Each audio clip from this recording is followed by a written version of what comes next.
Almanya'da Schulverwaltung Assistans olarak çalışabilmek için hangi dil seviyesine sahip olmak lazım? B1 yeterli mi? Türkiye'de yaşayan birisi Almanya'daki bir okula veya kuruma bu meslek için başvurabilir mi? Bu işin Ausbildung var mı yoksa üniversiteye gitmek gerekiyor mu? Türkiye'de devlet memuru olmak ömür boyu garantiye kavuşmak anlamına geliyor. Bu işte de devlet memuru olabiliyor musunuz yoksa sözleşmeli mi devam ediyorsunuz? Bu işin en çok zorlayan yönleri neler? Sizden bir şey talep ettiklerinde onları anlamakta güçlük çekiyor musunuz? İşte o maaşlar nasıl? Kazançlar iyi mi? Bu işi yapmak isteyen birinin hangi teknik bilgilere sahip olması gerekiyor? Bu meslek kimler için uygun değildir? Bu mesleğin güzel tarafları nelerdir? Evet sevgili dostlar, Almanya'dan Ayhan, eski adıyla Mindsum TR kanalına hepiniz hoş geldiniz. Bugünkü konumuzda Schulverwaltung Assistans mesleği. Daha çok yeni bir alan aslında ama birçok kişi için güzel bir iş fırsatı olabilecek bir meslek. Misafirim Sadık Bey, kendisi bir okulda Schulverwaltung Assistans olarak çalışıyor. Kendisine bu konuyla alakalı aklımıza gelebilecek bütün soruları yönelteceğim. Sağ olsun bizi kırmadı, kendi bahçesinde misafir etti. Ama başlamadan önce her zaman olduğu gibi hatırlatmış olalım. Eğer bu videoyu beğeniyorsanız ya da videolarımı beğeniyorsanız abone olmayı, beğenmeyi ve dostlarınızla paylaşmayı unutmayın. Sadık Bey, programımıza hoş geldiniz. Siz de bizim bahçemize, mekanımıza hoş geldiniz Ayhan Bey.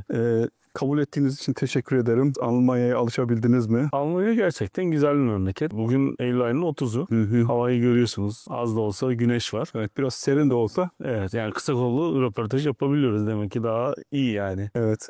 O zaman vakit kaybetmeden hemen başlayalım. Kısaca sizi tanıyabilir miyiz? Ben uzun yıllardır Almanya'da yaşıyorum. Çeşitli alanlarda çalıştım. En sonunda işte yaklaşık 2 yıl olacak. Schulverwaltung Assistant olarak bir Berufskolle'de, yani Türkçe tabirle meslek lisesinde veya meslek yüksekokulu da diyebiliriz. Orada çalışıyorum. IT ağırlıklı yaptığım işler. Schulverwaltung Assistant 2'ye ayrılıyor aslında. Birisi büro management'la ilgili, yani sekreteriyat, o tür görevlere yönelik. Diğeri de teknik diye geçiyor. Teknik daha çok IT ile ilgili. Okulun IT işlerinden tamamen %100 siz sorumlu değilsiniz ama sorumluluğunuz var. Yardım ediyorsunuz. Sorunları çözüyorsunuz. Bulunduğunuz ilde, Almanya'da bu kural her ile göre değişkenlik gösterebiliyor. Yani il yönetimi farklı bir tedbir alıyor. Bizde ise Regio IT diye bir firma var. Bütün IT admin yetkileri ve IT adminlik işleri, yani yöneticilik işlerini bu firmaya vermişler. O firmadan da bir arkadaş bizim okulumuzdan sorumlu. Her gün geliyor. Aynı ofisi paylaşıyoruz. Bütün admin rechts, yani admin yetkilerini gerektiren işlerin hepsini, Admin dediğimiz yöneticilik işleri. yani network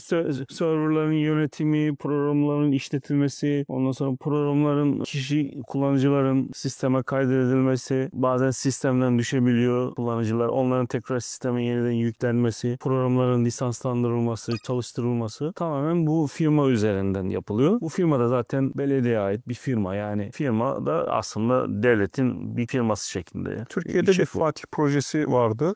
Tüm okullara akıllı tahta kurulması, dijitalleşme, çocuklara tablet dağıtılması gibi. Burada da o tür bir yapılanma mı var yani? Evet. Şimdi Almanya'da ya özgürlük çok fazla. Burada okullarda da özgürlük var bu anlamda. Yani il yönetimi okulları şunu kullanacaksın diye zorlamıyor. Bazı okullar diyor ki smart tafel dediğimiz akıllı tahta kullanıyor. Kimisi de başka sistemler kullanıyor. Mesela bizdeki tecrübe Apple TV'den oluşan, yansı cihazı, beamer dediğimiz projektörden oluşan bir sistem var. Hepsi internet üzerinden. Yani Apple ürünlerini kullanabiliyorsunuz. İşte bir tık tuşla bilgisayarı projektörden yansıtabiliyorsunuz ya da başka bir tuşla Apple TV'ye geçerek Apple ürünlerini, yani iPad'i kullanabiliyorsun. iPad üzerinden ders yapabiliyorsun. Bu şekilde bizde bir sistem var. Bu daha ucuz. Arıza oranı çok az. Arıza olduğunda da maliyeti çok az bir sistem. Bizim okulumuz bundan memnun. Bütün hemen hemen sınıflarda mutlaka bir network sistemi var. Ya bilgisayar kullanılıyor, ya iPad kullanılıyor, ya laptop kullanılıyor. Mesela bizim okulumuz 2 yerleşkede konuşlu. Okulumuzun birisinde isteyen öğrencilere iPad veriliyor. Diğer okulumuzda da laptop veriliyor. iPad'i sınıfta kullanıp geri veriyor değil mi? Yani komple çocuk... Bir yıl boyunca ilk öğrenciler kayıta geldiğinde kitaplarını, her şeyini, iPad'lerine kadar her şeyini öğrencilere borç olarak veriyoruz. Geri alıyorsunuz Sonra sene sonunda okul kapanmadan bir hafta önce bunları geri alıyoruz. Daha sonra benim işler başlıyor işte. Onların sistem geri yüklemeleri var. Çünkü her öğrenci onu kullandığı zaman içinde datalar var. Öğrenciye ait datalar.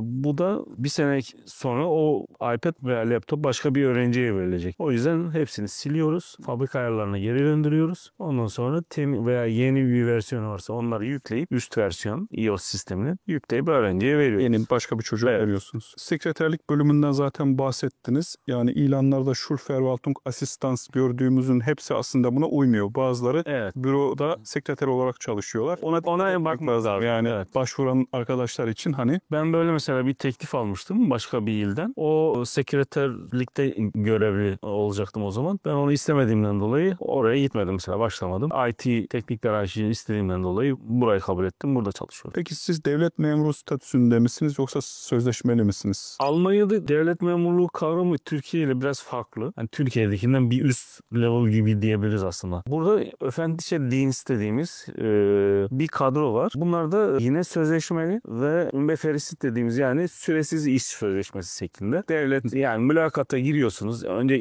iş ilanına çıkıyor. Açık yer bunlar. İnternet sitelerinden bulabiliyorsunuz. Oradan size termin veriyorlar. Gidiyorsunuz mülakata. Başka yarışmacı adaylarla beraber yarışıyorsunuz. Sonra okul yönetimi ya da işte sınavı yapan heyet sizinle çalışmak istiyor ve size okey veriyorsa ondan sonra belgeler, formlar klasik yani memur oluyorsun. Memur demeyelim de öfentliche Dienst dediğimiz Farklı bir statü ya. aynen öyle. Yani memura göre şeyleri farklı. Maaşa da girmiş olalım. Genelde 9 tabeladan geliyor. İşte 9 derece diyoruz. Türkiye'ye göre tersi burada. Yani 9, 10, 11, 12, 13, 15 en büyük derece mesela burada 15. Bir de girdiğiniz derecede sabit kalıyorsunuz öfentliche Dienst'te. Mesela ben 9B'den girdim. Emekli olana kadar bununla devam edeceğim. Yani ona olma ihtimalim yok. Hep 9'da kalacağım. Yıllara göre mesela diyelim ki 3. yılınızda mesela 1 yıl kalıyorsunuz. 2'de 2. kademede 2 yıl kalıyor. 3'e geldiğiniz zaman 3 yıl kalıyorsunuz. 9-4'te 4 yıl kalıyorsunuz. Her yıl işte 50-100 lira maaşlar evet, artıyor. 50-100 euro arasında sözleşmeli personelsiniz ayrıca. Sendikası falan var yani sendikaya da üyesiniz. Oradan sizin işte adınıza sözleşme yapılıyor. İşte maaş artışları da oradan otomatik geliyor. Biraz daha açacak olursak bir aralık verebilir misiniz? Yani Ya bruttosu ya 3900 falan gibi de net daha önemli belki. Net mesela ben eşimle beraberim. Evet. Kindergarten almıyorum. Evet. İşte klası 3. Eşim çalışmıyor. 2700 net alıyorum aylık. Almanya'da 6 tane Steuerklasse var. Yani vergi dilimi var. Eğer bekarsanız Steuerklasse 1'den başlıyorsunuz. Evet. 2 farklı bir şey. Evliyseniz eşiniz çalışmıyorsa 3 oluyor. Eşiniz çalışıyorsa ikiniz de 4-4 oluyorsunuz. Eşiniz ve siz birlikte isterseniz 3-5 de olabilirsiniz. Tabii maaşınız Evet. çok alan 3 olur, az alan 5 olur. Bu şekilde buna göre de aldığınız net değişmiş oluyor. Ya, evet. Yani ve vergi dilimi artıyor işte. Oradan oynadığı mesela. Özellikle öğretmenlerden size talepler geliyor. Bir arıza var diyor. İşte ya da müdür diyor ki işte şurası çalışmıyor. Evet. Bu hususta zorluk yaşıyor musunuz? Bir, onları anlamada zorluk yaşıyor musunuz? Yani dil seviyesi itibariyle. 2, teknik olarak işi yaparken zorluk yaşıyor musunuz? Teknik olarak şimdiye kadar çözemediğimiz bir problem olmadı. Sonuçta kullanılan sistemler Türkiye'de de olduğu gibi burada da firmalara ihale ediliyor. Geliyor firmalar o sistemleri kuruyorlar. Ondan sonra çalışır vaziyette bırakıp gidiyorlar. Bazen tam çalışır vaziyette teslim etmiyorlar. Yani biraz da onun zorluğunu yaşıyorum. Yani normalde işte bana ya da işte yöneticiye falan sistemlerin teker teker çalışır vaziyette teslim edilmesi lazım. Yani belki bir yaz tatiline geldi falan böyle bir sorun yaşadık aslında. Firma işte tamam diye teslim etmiş gitmiş. Daha sonra yöneticim bana tekrar kontrol ettiğimde çoğunun çalışmadığını gördüm. Ondan sonra tekrar firmayı sıkıştırarak bir yıldan fazla süre geçti. Hala çalışmayan sistemler var. Yani Almanya'nın da zorluğu bu. Peki bu işi yapabilmek için hangi Almanca dil seviyesine sahip olmak lazım? Yani bir B1 yeterli mi ya da B2, C1 mi lazım? Yani dil seviyesinden ziyade Almanya'da en az B1 işe başlamak için aranan bir şart. B2'niz de olsa, C1'iniz de olsa yani konuşamıyorsanız, yazamıyorsanız Anlamıyor. bir şey ifade etmiyor. Karşıdaki adamı anlayamıyorsanız değil mi? Yani. Evet. O yüzden önemli olan konuşabilmek. Çoğumuz yani Türkiye'den gelenler özellikle başka dil tecrübeleri de var. İngilizce tecrübesi var, Fransızca var, başka dilleri de biliyor. Oradan gelen bir tıkınlık oluyor. Aynı dil ailesinden gelen şeyleri İngilizcesinde mesela anlayabiliyorsunuz yani. Kaç dil konuşuyorsunuz bu arada? İngilizce dahil biraz temel seviyede Fransızca, temel seviyede Arapça biliyorum. İlk zamanlarımda başladığımda bir problem yaşamıştım. O da konuşma dili falan derken yani sonradan anladım yani. Aslında öğretmen hanımın benden tam olarak ne istediğini. Çünkü beni hani beklediğim ya şu çalışmıyor bu çalışmıyor gibi bir soru bekliyordum ama tamamen tabii bu arada şunu da söylemiş olalım. Sizinle beraber cyber security eğitimi de almıştık. Öğretmenin ders esnasında çocuklardan birisi projektöre bağlanmış ve WhatsApp'ı çalmış. Yani WhatsApp'ı çalmış ve o da ekranda gözükmüş yani. Çocuğun Evet. WhatsApp ekranı Projektöre yansımış. Projektöre bağlanmış çocuk. Normalde öğrenciler bağlanamıyorlar projektöre. Onu soruyormuş yani kim bağlandı diye.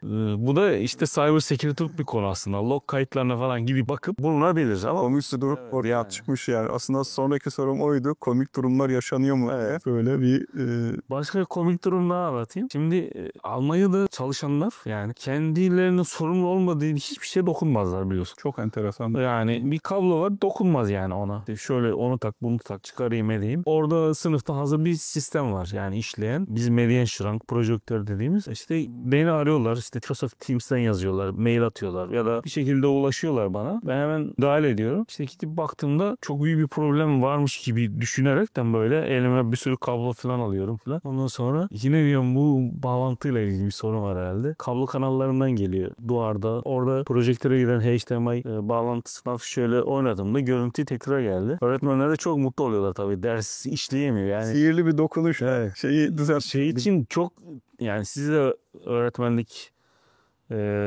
yaptıysanız belki anlarsınız. Yani bir iş yapıyorsunuz, bir sunum yapıyorsunuz, dersiniz var. Ders işleyemiyorsunuz. Yani ders gitmiyor. Tabii. Onun sonu angst dediğimiz yani stres oluyor, heyecan yapıyor, sinir yapıyor yani öğretmende. Ne atsa elinde şey var. Yok yani ona göre gelmiş. Çünkü biliyor ki orada bu sistem var o çalışacak. Alternatifsiz gelmiş. Alternatif ne olabilir? iPad olabilir, laptop olabilir. Onları da bağlayabilir. O sistemlerimiz de var içinde. Çalışmayınca orada kilitleniyorlar yani. Orada da hep olur. O projeksiyon bağlantılarında mutlaka bir problem çıkar yani. Ya işte yansıtmayı başaramaz, beceremez öğretmen. Ya işte yansıtır kablo yanlış olur. Böyle illaki bir şey çıkar oralarda. Başka mesela komik bir problem.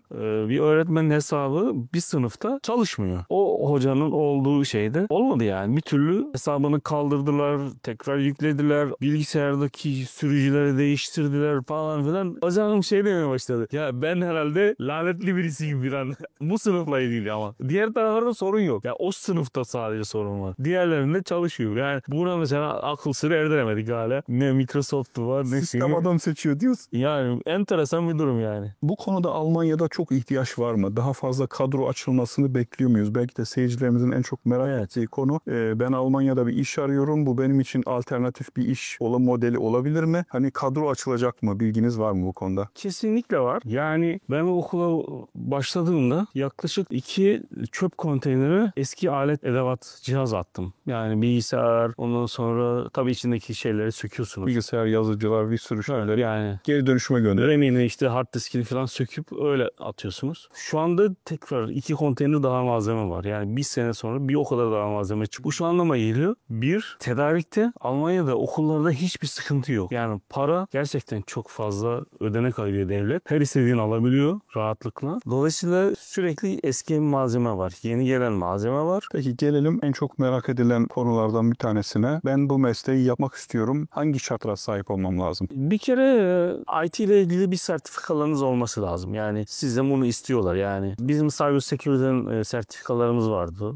Amerika'dan aldığımız diğer sertifikalar vardı. Onlar mesela yeterli oldu. Bir arkadaş mesela Entwickl'in yani yazılım geliştirme şeyi yapıyordu. Eğitimi alıyordu. Ama sertifikasız bu işi yapamazsınız. Yani bir bilginizin, becerinizin olması lazım. Onu ispat etmeniz lazım. Tabii. Bunun yolu da işte Mülakatta size soruyorlar yani bir network işte nedir ne değildir. İnternetten gidip de böyle işte access point'ine kadar okulun her yerinde access point var. Her sınıfta bir access point var. Her sınıftaki yani okulda. şöyle özetleyelim. Evet bu bölümde çalışabilmek için bu alanda illa bir üniversite bitirmek şart değil. Ama bu altyapıya sahip Evet. olduğunuzu ispatlayacak Aynen öyle. bazı kursları almış olmanız gerekiyor ve sertifikalandırmanız Yani, gerekiyor. aynen. Yani evet ben şu işte IT support level 1, level 2, Yani level 3 öyle. kurslarını bitirdim. Onlar olmadan Ya da işte cyber security değil kurslarını bitirdim gibi kendinizi ispat etmeniz lazım. Hani başka mesleğiniz de olabilir. Buna Quereinsteiger diyorlar işte. Ben hani normal hayatımda öğretmendim ama şimdi bu işi yapıyorum.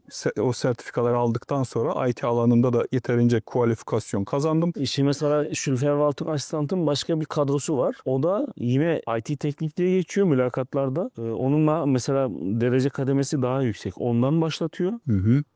ama illa şey istiyor sizden. Almanya'da geçerli bir IT'den mezun olmuş olmanız lazım. Üniversite diplomanız olması lazım. Ya da Ausbildung yapmış olmanız lazım. Evet. Ya da Umschulung yapmış olmanız. Yani İHK onaylı falan sertifikanızın olması lazım. Peki Türkiye'de yaşayan birisi bu kadroya başvurabilir mi? Ya Almanya'da oturumu olması gerekiyor. Geçerli bir oturumun Evet. olması şart değil mi? Evet. Yani Türkiye'de IT uzmanı da olsa Evet. Almanya'da geçerli bir oturumu olmadan bu kadroya başvuramaz. Lieferantum asistan kadrosunda yani IT teknikte uygulamaların faydalarını görünce okul yöneticileri demişler faydalı. Ondan sonra çok hızlı bir şekilde öncelikle Düsseldorf, daha sonra Köln Bezirkler almaya başladı. Bunu Bezirkler alıyor.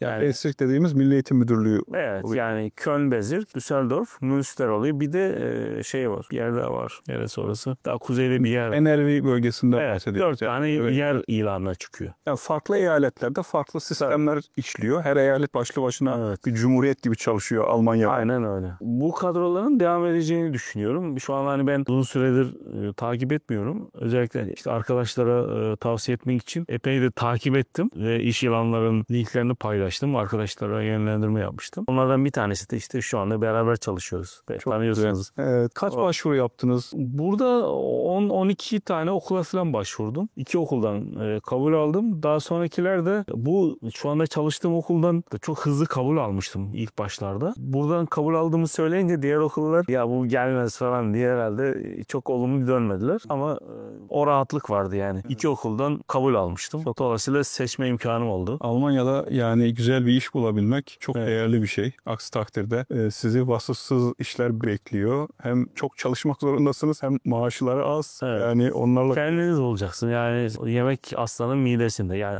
Almanya'da öyle yani. Çok iş var ama kendiniz gayret edip kendiniz bulacaksınız yani. yani hep vasıflı eleman arıyorlar değil mi? Yani Almanya'da veya diğer Avrupa ülkelerinde de öyle.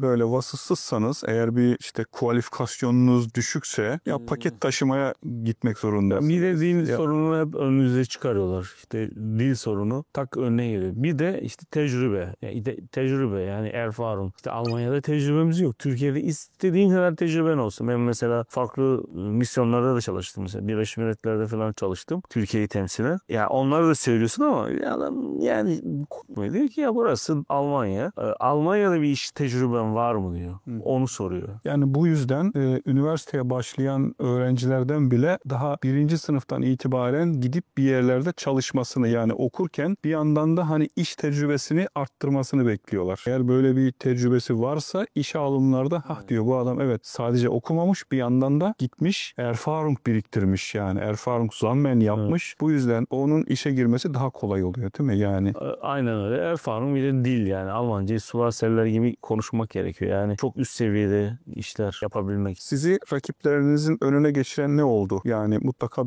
sizin konkurensleriniz vardı yani. Tabii beraber girdiğiniz insanlar vardı ama dediniz ki 10-15 müracaata ikisinden kabul aldım. Hatta diğerlerinden de alma ihtimalim vardı. Ama biz duyuyoruz Almanya'da adam diyor ki 300 tane müracaat yaptım diyor. 5 tane dönüş oldu diyor. Yani hani bazı branşlarda özellikle IT'de çok Evet. ciddi bir daralma var şu anda. Cyber security kurslarını bitiren yüzlerce kişi ya bu iş olmayacak deyip vazgeçtiler. Hani benim tanıdığım da birçok arkadaş var. Ben cybersecurity'de hani belki rekor falan başvurum var yani. Mesela bir başvurumda çok iyi referans falan vardı. Yani öncesinde araştırma yapmıştı. Bir lojistik firması. Hatta buralarda görüyorum. İsminizi gitmeye gerek yok. Orada çalışan bir arkadaşımız da var. O da mesela bana referans oldu. O da abi yani sizinle dedi görüşecekler mülakat var. Başka dedi kimseyi almadılar dedi. Herkesi stopladılar dedi. Sizinle görüşecekler dedi. Ya biz çok güzel konuştuk. Bayağı iyi geçti yani böyle. Ondan sonra bir ara falan dedim ki ya hep dedim Almanca konuş. Biraz da isterseniz İngilizce konuşalım. Belki İngilizcemi de merak ediyorsunuz. Dur diye biraz da İngilizce konuştuk falan. Ondan sonra orada çok değişik bir şey söyledim herhalde. Ki